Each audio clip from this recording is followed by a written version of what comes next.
안녕하세요. 오픈 포럼 진행을 맡게 된 홍유경입니다.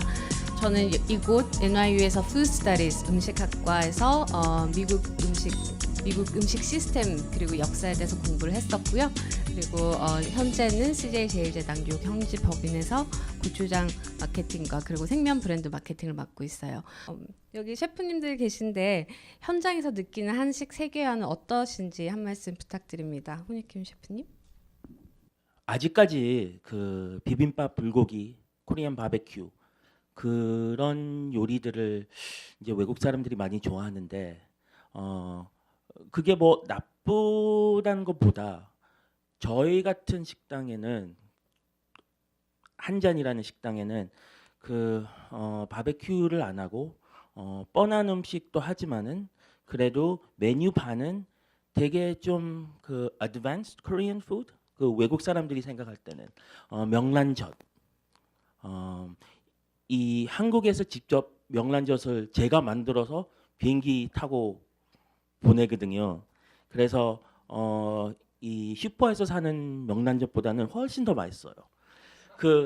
거기에 또 참기름을 또 우리가 죽장이라는 곳에서 직접 짜가지고 그런 참기름을 쓰니까 그 외국 사람들이 전혀 안 먹을 요리 명란젓이랑 참기름이랑 밥을 같이 주면은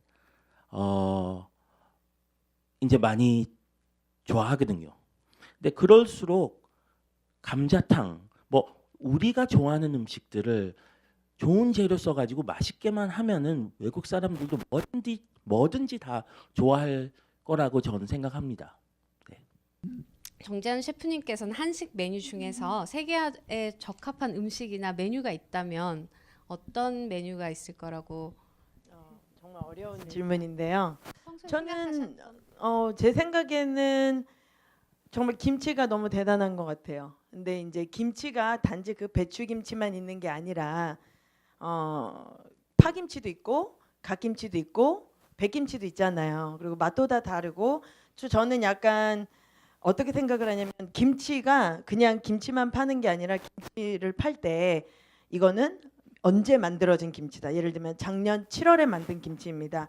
라고 한다면 그렇게 해서 손님에게 준다면 사는 사람도 약간 특별한 기분을 느낄 것 같아요. 이게 작년 7월에 왜 와인이나 이런 것들 치즈 이런 거 보면 다 빈티지를 붙이는 것처럼 김치도 왜 그렇게 하지 않으면 안 되는가라는 생각을 해본 적이 있어요. 그래서 김치 단지 그냥 배추김치만 하는 게 아니라 다른 스타일의 김치도 하지만 그거를 단지 그 약간 레이블을 붙이는 거죠. 작년 겨울에 만든 김치, 뭐 작년 12월에 만든 김치. 그러니까 와인도 사람들이 그냥 와인을 집지 않잖아요. 이게 언제 만들어졌는지 몇 년도산인지 그런 걸 보는 것처럼 저는 김치를 그렇게 해서 팔면 굉장히 매력 있을 거라고 생각해요. 아주 좋은 포인트인 것 같은데요. 김치가 건강식이다. 그리고 요즘 핫한 음식이잖아요. 그러다 보니까 심지어 farmers market 이런 데 가도 피클로 양배추를 만들어 놓고 김치라고 라벨을 파는 거를 봤어요. 그런 거를 봤을 때 어떤 생각이 드시는지 한국인 셰프 김치를 정말 만들 수 있는 한국인 셰프로서 어떻게 미국인이 김치를 응용을 해서 만드는 것을 보면 어떻게 생각하시는지 바람직하다고 생각하시는지요? 저 한 번은 그 TV 쇼를 봤는데 김치를 만드는데 미국 사람이 김치를 만드는데 고추장을 막 넣으면서 자기가 김치를 정말 잘하는 것처럼 막 하는 걸 봤어요. 그래서 그냥 근데 좀 우리도 김치를 이렇게 일반인들은 김치 만드는 걸 잘 못하잖아요. 그러니까 요리하시는 분들이나 어머니들은 김치를 하시지만 저희 세대 분들은 김치 담그지 않지 않나요? 그러니까 좀 그런 걸 우리가 좀 알고 있으면 그렇게 좀 알려줄 수 있지 않을까요? 저는 그렇게 생각해요. 저는 그러니까 김치를 요리하기 시작하면서 만들었지만 정말 그러니까 먹으면 먹을수록 그리고 이제 어머니가 한국에서 어쩌다 한 번씩은 보내주시기도 하는데 이건 너무 대단한 것 같아요. 우리가 좀 자랑스럽게 생각하고 김치 만드는 법이라도 좀 알고 어머니가 하실 때 좀 도와드려서 조금이라도 이런 방법을 좀 알고 있으면 미국 사람들이 많이 물어보잖아요. 김치 어떻게 만드는 거냐. 뭐 레시피 좀 알려달라는 질문들을 아마 종종 받으실 거예요. 그럴 때 잘 알려주시면 되지 않을까요? 한식 세계로 가는 여러 가지 방법이 있을 텐데 예를 들면 파인 다이닝으로 한식 옛날 궁중 음식으로 소개하는 방법이 있을 테고 혹은 32가 코리아타운에서 대중적인 그런 음식이 있을 테고 또 우리 분식 떡볶이라든지 이런 메뉴들이 요새 중국 친구들한테 굉장히 인기가 많더라고요. 이영선 셰프님께서 보실 때는 어떻게 가는 방법이 이상적이다 혹은 개인적으로 꿈꾸는 한식 세계화의 모습이 있으신지요? 그게 제가 볼 때는 한국에서부터 시작한 그 한국 세계화라고 시작했을 때부터 저는 항상 궁금했던 게 목표를 정하지 않고 정확한 방향이 없이 시작한 것 같아요. 그러니까 사업 자체를 그러기 때문에 소위 말하는 이제 한국 음식 같지 않은 한국 한식이 나오기 시작한 거고요. 근데 그게 어떻게 보면은 그 틀리지는 않은 거거든요. 왜냐면은 여기가 뉴욕이기 때문에 뉴욕에 맞는 한식으로 변화가 됐을 뿐이에요. 좋게 보면은. 근데 나쁘게 보면은 한식을 바꾼 거죠. 그러니까 대중성도 중요하고 파인 다이닝도 중요하고 고급도 중요하고 다 중요하지만 그 방향을 정확히 잡는 게 중요한 것 같아요. 그러니까 지금까지 그 메인스트림에 나와 있는 음식들을 보면은 프렌치나 이탈리안이나 자파니즈, 차이니즈, 타일랜드 음식까지 누군가가 방향을 정했어요. 언젠가 이제 중국 음식들은 와서 보니까 이것저것 다 해봤을 거 아니에요. 그러니까 이것도 안 되고 저것도 안 되니까 우리는 대중화를 하자. 그렇기 때문에 미국에서 어느 곳에 가든지 산골에 가든지 큰 도시, 작은 도시 가도 중국 식당은 꼭 있어요. 테이크아웃, 그렇죠? 꼭 있어요. 그리고 이탈리안 애들은 어떻게 했냐? 두 개를 택했어요. 대중화를 시키고 고급화를 시키자. 그래서 어느 도시를 가든지 피자리아 있고요. 그리고 고급 이태리 식당 있고요. 그렇죠? 근데 프렌치 애들은 틀리게 갔어요. 프렌치 애들은 우리는 대중화를 포기하자. 사람들이 우리 음식을 잘 이해 못한다. 우리는 고급화로 가자. 그래서 그쪽은 고급화를 따른 거예요. 일본은 어떻게 했냐? 일본은 이태리 애들을 따랐어요. 이태리 애들이 하는 걸 보고 똑같이 따라갔어요. 대중화와 고급화를 두 개를 선택한 거죠. 그렇기 때문에 수시집 아무 데나 있잖아요. 타일랜드는 좀 틀려요, 상황이. 타일랜드는 잘 하다가 타일랜드 정부에서 들어왔어요. 그래서 거기 이제 왕자가 들어와서 우리는 이렇게 방향을 할 겁니다라고 정해줬어요. 그러니까 누군가가. 근데 지금 한식은 제가 볼 때는 그런 게 없어요, 아직. 나는 이거 하고 너는 이거 하고 나는 이거 하고 너는 이거 하고 다 틀린 거 하고 그게 자기 한식 세계화예요, 지금. 그러니까 좀 그거를 제가 볼 때는 어느 한 방향으로 그 다 같이 방향을 틀어서 한 방향으로 나가는 게 좋지 않을까 생각합니다. 지금 현재 한식 세계화 추진의 위원회에서 중점적으로 활동하신 부분이 어떤 부분이 있는지 간략하게 소개 부탁드립니다. 네, 저희는 2010년도 출범했고요. 지금 특히 2015년도부터 공립학교 급식 한식 홍보 프로그램 행사를 중점적으로 하고 있고요. 그래서 2017년도는 뉴저지 공립학교에 한식이 채택이 돼서 50여 학교에서 한식이 제공되고 있습니다. 네, 그리고 2018년도는 저희가 뉴욕 공립학교의 홍보를 이제 중점적으로 하고 있고요. 또 오늘같이 이렇게 대학교 카페테리아에서 음식을 드실 수 있게끔 홍보하는 게 저희 지금 협회의 목표입니다. 저는 개인적으로는 그 퓨전이 참 마음에 안 들어요. 왜냐하면 그거는 진짜 한국 음식 맛이 아니거든요. 저는 항상 주장하는 게 제 개인적으로는 퓨전은 한국 원래 고유의 맛을 안 다음에 그것을 창의를 가져서 새롭게 한번 좀 트라이 해보는 퓨전이지 그 베이직 그 근본 한국 음식의 맛을 모르고 퓨전 맛 아는 게 저는 참 항상 아쉽더라고요. 그래서 그런 점에 대해서 그 프로페셔널 셰프들의 의견이 어떠신지 좀 듣고 싶어요. 퓨전 요리의 큰 문제가 제일 큰 문제라고 제가 생각하는 거는 전통도 모르고 그 한식을 해석을 하는 친구들이 셰프님들이 되게 많아요. 아무리 요리사 잘하는 요리사라도 한국에 가서 한국에서 된장찌개 먹어보고 한국에서 한국 재료로 만든 영선 씨가 그 미국 콩으로 된장이 안 나오는 이유가 한국 콩이랑 미국 콩이랑 그냥 맛이 달라요. 그래서 그거를 모르는 사람들이 한식을 해석해서 퓨전 요리를 하는 거는 파운데이션이 없는 요리, 알맹이가 없는 요리, 그냥 허세라고 척 한식 척. 예, 그런 음식을 좋아하는 친구들이 어린 친구들이 좀 많죠. 근데 제가 이제 제 식당이 이제 시간이 좀 되고 저는 단지라는 곳은 퓨전이에요. 한잔이라는 곳은 진짜 전통 한식을 하고요. 근데 나이도 식당 둘이 차이가 나고 어린 친구들이 단지에 가고 또 뉴욕에 사는 분들은 한 잔을 더 좋아하고 그 대신 뭐 오하이오, 캘리포니아 뭐 다른 투리스트들은 한식이 너무 좀 exotic 하니까 첫 한식을 경험하고 싶은 식당은 단지라고 그래요. 그래서 이 퓨전이라도 잘 하면은 이 외국 사람들이 그 퓨전을 먹고 이 음식 맛있다. 더 알고 싶다. 된장찌개는 모르지만은 불고기가 맛있으니까 된장찌개도 맛있겠지. 그래서 그 curiosity를 켜주면서 천천히 교육을 시켜주면서 한식을 보여주는 게 저는 그게 맞다고 생각합니다.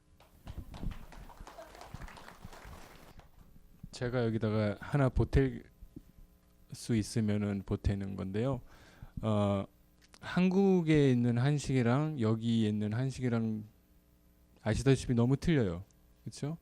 근데 음식 자체도 틀리면 제가 볼 땐 가장 틀린 점은 한국에 가면은 거의가 전문집들이잖아요. 메뉴가 없는 집도 있고 왜냐면 음식을 하나밖에 안 하니까. 근데 여기에 오니까 한식집에 가면은 메뉴가 188개예요. 메뉴 아이템이 말이 안 되잖아요, 좀. 근데 그거는 이제 미국 사람에 맞게 그거를 메뉴를 바뀌다 보니까 그 서비스를 바꾸다 보니까 그렇게 된 건 이해가 가겠는데 왜 꼭 미국 사람한테 맞추기 위해서 저의 전통과 문화를 바꿔야 될 필요는 없잖아요. 그러니까 제가 볼 때는 그 전문성을 더 요구하는 식당들이 필요한 것 같아요. 그러니까 뭐 기껏 해봤자 저희한테 있는 건 지금 설렁탕집과 순두부집밖에 없잖아요. 전문집이라고 하는 것들이. 그런데 그것마저도 순두부집은 그 집에서 순두부를 안 만들잖아요. 순두부를 사다가 그냥 끓여서 나가는 거잖아요. 저는 한국에서 저희 할머님이 두부 장사를 하셨어요. 아주 오래전에. 그래서 어렸을 때부터 손두부를 먹고 컸는데 그래서 저는 순두부가 뭔지 알아요, 정확히. 그래서 미국에 와서 순두부찌개라는 거를 먹는데 저는 깜짝 놀랐어요. 처음에 보고 이게 뭔가. 제가 먹던 순두부찌개라는 건 전혀 틀리거든요. 그렇기 때문에 제가 볼 때는 그 한국이 갖고 있는 좋은 전문성들을 갖고 와서 그런 식으로 메뉴를 꾸미고 그런 식으로 만약에 순두부집을 하고 싶으면은 두부를 만들어야죠. 여기서. 그렇게 해서 팔아야 되지 않는가. 그게 더 좋은 방법이 아닐까 생각하고 그 퓨전에 대해서는 훈이 셰프가 말한 게 좋은 말인데 정확히 그 자기의 그 한식을 정확히 알고 그러니까 퓨전이라는 뜻이 이거와 저거를 합쳐서 다른 뭔가가 나와야지 그게 퓨전이거든요. 이거랑 저거를 섞어서 만드는 게 아니고요. 이거와 이거를 더해서 만들어야 돼요. 그러니까 한식과 자기가 더하고 싶은 다른 음식을 더해서 코리안 퓨전이 나와야 되는 거죠. 그러기 위해서는 한식을 물론 잘 알아야 되는 게 중요한 거죠. 제 생각에는 그렇습니다. 정말 그런 어떤 정통을 지키면서 이렇게 우리가 그런 것들을 순두부 만들면서 이렇게 팔면 좋지만 사실 오너 입장에서는 팔아야 되잖아요. 이윤이 나야 되잖아요. 그걸 누가 정부에서 뭐 후원을 해주는 것도 아니고 그냥 그렇게 그런 어떤 정통을 지키는 것과 사람들의 입맛에 맞춰서 파는 것 그것들에 대해서 고민을 안 할 수가 없는데 그런 거에 대해서 뭐 브랜딩이라고도 말할 수 있고 그런 어떤 그런 셀링 포인트, 마케팅 이런 거에 대해서 어떻게 생각하시는지 궁금해요. 많은 사람들이 즐길 수 있는 대중화를 말할 수 있고 약간 고급적인스러운 대중화로 비교를 할 수가 있겠는데요. 음식을 찾는 사람들은 아주 다양합니다. 저희가 다양하듯이 아주 다양합니다. 그래서 저희들 학교에서도 가르칠 때도 그렇고 이제 셰프들끼리 미팅할 때도 그러지만 저는 어떻게 구분을 하냐면은 위에 20%, 밑에 20% 그리고 가운데 60%로 나눕니다. 그래서 마케팅을 할 때 우리가 타겟을 정확히 어디다가 잡을지를 정하는 거죠. 그래서 이제 물론 파인다이닝을 하면은 탑 20만 케어를 하는 거예요. 그러니까 발음 A1는 와도 되고 안 와도 돼요. 그러니까 우리는 탑 20는 이런 음식을 꼭 찾을 거라고 믿기 때문에 그 음식을 하는 거죠. 그러니까 예를 들면은 뭐 순두부 얘기가 나와서 그런데 만약에 순두부집을 차린다고 쳐요. 그러면 이제 우리는 좋은 콩을 갖다가 우리가 해서 순두부를 만들어서 팔 겁니다. 외국 사람들은 자기 음식이 만들어지는 걸 보는 걸 굉장히 좋아해요. 그래서 이제 계속 이제 오픈 키친도 늘어나고 그러는 이유가 그건데요. 근데 옛날 한국 제가 자랄 때만 해도 옛날에 뭐 분식집이니 한국에서 조금 했을 때 생각을 해보면은 내 떡볶이가 만들어지는 거 봤고 내 라면이 끓여지는 거 봤단 말이죠. 어렸을 때 다. 그러고 먹었는데 지금은 그런 게 없잖아요. 더. 그러니까 뭔가 보여주는 것도 중요하고 우리는 이런 음식을 보여주는 쇼맨 그 마인드도 중요한데 그러니까 꼭 이 음식을 우리가 모두한테 팔아야 된다고는 생각을 하면 안 되는 거죠. 그러니까 정해져 있어요. 이 음식을 먹을 사람들은. 그러니까 어떤 음식을 만드냐가 중요하지 누가 와서 먹느냐는 별로 중요하지 않다고 생각해요. 셰프 입장에서는. 근데 또 주인 입장에서는 물론 팔아야 되겠죠. 그래서 이제 제가 잔조지에서 일할 때 잔조지가 한 40몇 개의 식당을 갖고 있는데 제가 일했던 식당이 제일 처음으로 모든 메뉴 아이템을 올게닉으로 바꿨어요. 그래서 이제 셰프랑 이제 저 위에 있는 셰프랑 저랑 2년에 걸친 프로젝트였는데 거기서 제일 중요했던 게 뭐냐면은 전부 다 좋은 거를 갖고 오는 것도 중요하지만 푸드 코스트를 유지하는 거예요. 그래서 그 시작하기 전에 푸드 코스트가 23에서 26이었거든요, 저희가. 근데 올게닉을 다 바꾸고 유지했어요, 그거를. 그러니까 노력을 하면은 다 구할 수 있고 다 그게 이제는 올게닉을 원하는 사람들이 워낙 많기 때문에 좋은 동네 가면 올게닉이 더 싸요. 못 사는 동네 가면 올게닉이 더 비싸요. 왜냐면은 이제 사람들이 더 찾기 때문에. 그렇기 때문에 그 주인님들께서 잘 생각을 하셔서 좋은 음식보다는 바른 음식을 공급해야 된다는 마인드를 생각하시기 시작하면은 좋으실 것 같습니다. 지금 코리안 푸드 글로벌라이징 코리안 푸드라는 거에 대해서 간단하게 질문을 드리려고 했는데 이 코리안 푸드를 알리고자 하는 건지 아니면 코리안 푸드를 하는 비즈니스를 서포트하려고 하는 것인지 어떤 목적을 두고 있는지가 궁금합니다. 저희 협의체 같은 경우는 한식을 홍보하는 게 먼저고요. 그걸 통해서 젊은 분들이 친숙한 한식을 이제 접하고 다양한 민족들이 이제 나중에는 훈이 씨나 영선 씨가 하는 한식당에 와서 한식을 접하게 더 가깝게 만드는 게 저희 목표입니다. 한식 세계화 아까 말씀하신 것 중에서 추가 하나 말씀드릴 게 있는데요. 그 한식은 우선 대중화가 먼저고요. 대중화를 통해서 이제 고급화 전략을 가는 게 저희 한식의 특성상 맞을 것 같습니다. 네. 네, 오늘 좋은 자리 만들어 주셔서 감사드리고요. 여기 나오신 셰프님들께 큰 박수 부탁드립니다.